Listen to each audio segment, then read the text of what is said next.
আমি পুষ্পা কবির সিং জংলি। প্রকাশ্যে এলো বহুল আলোচিত ও প্রতীক্ষিত সিনেমা জংলি টিজার। জংলি নিয়ে বেশ কিছুদিন ধরেই আলোচনার সৃষ্টি হয়েছে।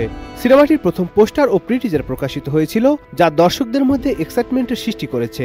বিশেষ করে ছবির প্রধান চরিত্রে অভিনয় করা সিয়াম আহমেদ তার নতুন লুক নিয়ে নতুনভাবে হাজির হয়েছিলেন।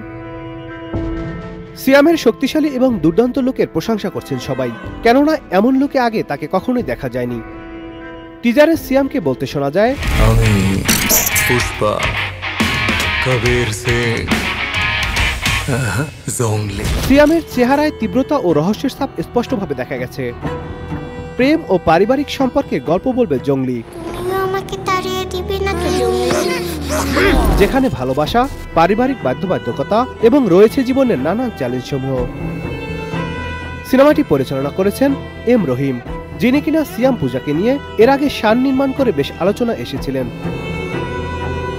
সিনেমায় সিয়ামের বিপরীতে রয়েছেন শবনম বুবলি ও প্রার্থনা ফারদিন দিঘি। এছাড়াও রয়েছেন দিলারা জামান, শহীদুজ্জামান সেলিম, রাশেদ মামুন অপু সহ অনেকেই। সব ঠিক থাকলে আসন্ন ঈদুল ফিতরে মুক্তি পাবে জংলি। Nadim Hasan, Channel I. দেশ জুড়ে তোলপাড় ওয়ালটন ফ্রিজ কিনে আপনিও হয়ে যেতে পারেন মিলেনিয়ার।